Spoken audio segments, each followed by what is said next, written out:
I'm a teacher by profession. Not once, not twice. I've carried alcohol to school. At times I go as far as stealing in order to get alcohol. Recovering journey is not easy. If you're working with a youth and a young person, you have to show them love. That is their number one need. Addiction, a disease common in many Kenyan homes, yet rarely talked about. It has caused the downfall of many young people and even led to death in some instances. With the current rise of substance abuse, many people are ailing from this disease. This high school teacher, whose identity we will not reveal, shares his dark and embarrassing journey of addiction. I started abusing substance in the year 2004 because of peer pressure.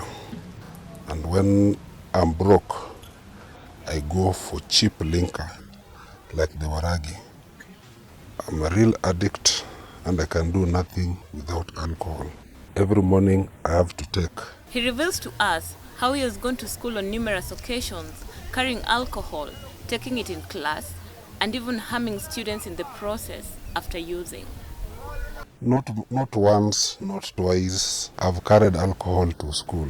And I've even taken alcohol before the pupils. At times I go to work staggering, and by that time I'm not a good listener. I know everything, even cross lines with my colleagues, including my head teacher. I remember one time I hit a child to an extent that he was taken to the hospital. And if it were not for my head teacher, who tried much to protect me, I don't think I would be having my job.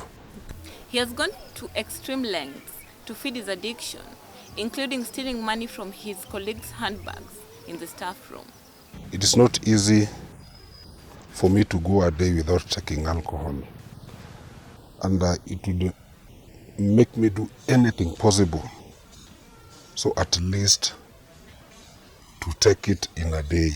There are instances where things get lost in the staff and the main suspect is me. So I take my stand, I deny, but in the real sense, there's a time I disappeared with 8,000 for a madam teacher, which was meant to pay school fee.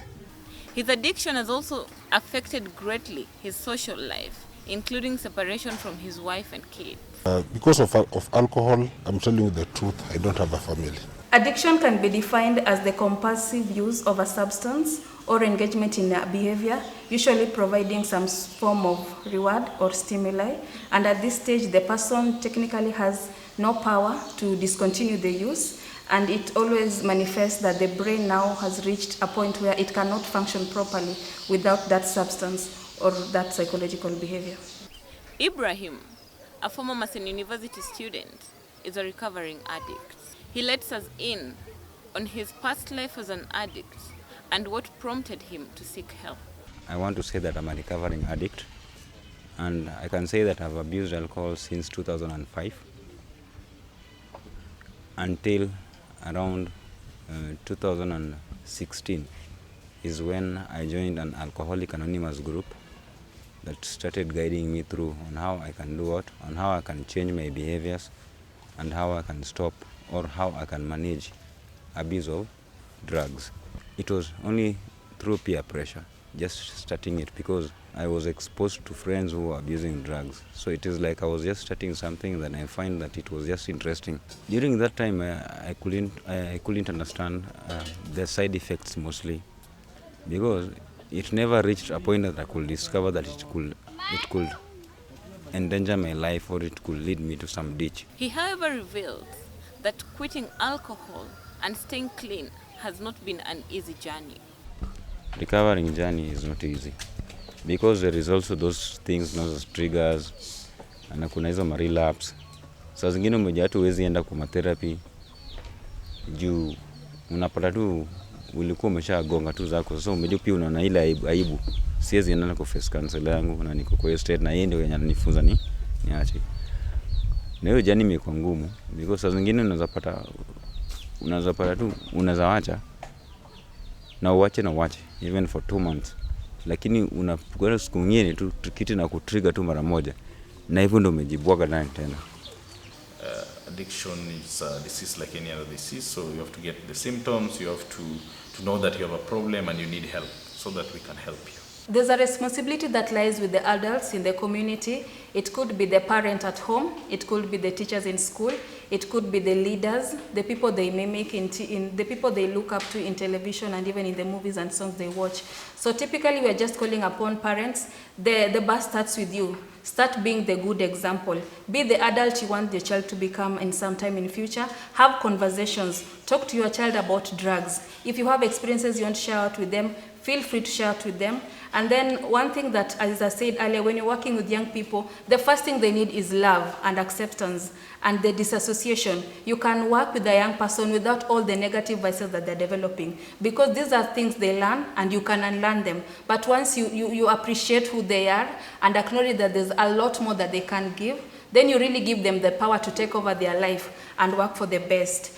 Teachers, we also encourage that the principle of inclusiveness. When you have a child that is struggling with substance addiction in school, is experimenting, don't send them away. If I find a child with bang in school today and you send them away, what do you think is going to happen for the rest of the day? You're sending them back to the bang den. So keep a child in school no matter what. And the inclusivity, it's about working with the young people who are not still experimenting, working together with those who are experimenting. Realize that this is not a disciplinary issue. It is a disease, and we really need to work together, both the parent, the teacher, and the child. Never make a judgment on a child who is struggling with addiction. For the youth who are struggling with addiction and just feel that it is the end of the world, I can advise you to find a safe space, or you can come to Blue Cross. We are also a safe space. Anybody who has not tested alcohol, don't. If you try, you may lead a miserable life like mine here. Those who have started, it is better you stop it. If you go to an advanced stage like me, then you'll regret it. The youth who are dealing with issues of alcohol and drugs, first, if they have come to a place where they know that they are in a problem, or the alcohol or any substance they are using is a problem to them, they try and get to look for a counselor who will be able to help them, so that somebody can listen to them and take them through steps that will help them withdraw or keep away from alcohol and drugs. Because that is the first and important thing is to accept. Acceptance is always the major problem on young people who are using or abusing drugs. So they need to come to a place where they accept and look for help, because that will really help. Anybody who has never abused drug, hata kama hujaionja, don't ever try it. Usijaribu. Na kwa wale wenye wana abuse, at least wajaribu kuipunguza pole pole, ndio mpaka ifike ile wakati wataiwacha, si ndio? Abusing drugs is not a solution. Doing alcohol is not a solution. Solution is to quit drugs.